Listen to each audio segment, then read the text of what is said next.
Hi guys, Jeff here from TAT. Just want to share another case study with you of a car that's in the workshop today.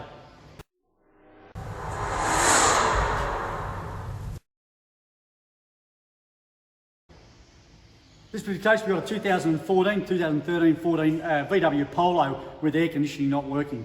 Again, a bit of a different type of design system, or the way they wire it up. So after consulting a wiring diagram, we can see that the air conditioning compressor is a variable stroke compressor, and it's sent a pulse width modulation signal from the control unit, and the control unit is actually part of the switching panel. So once we were able to determine that through a wiring diagram, we're able to test that control panel and determine that the control panel itself is not outputting the voltage signal to the AC compressor. There's no relay involved in the circuit, it's just a direct feed from the control unit. So in this particular case, that's the control unit there, printed straight off our website from one of the repair solutions. We had to source a second-hand one of those. It doesn't need programming or anything, it's just a plug and play. Once it's in, just be very careful with the part numbers.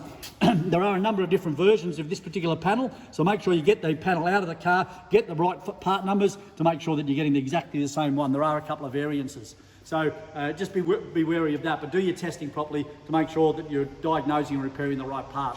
If you are a member, don't forget to be using all your repair solutions that are online. We've got many online, and we're adding to it all the time.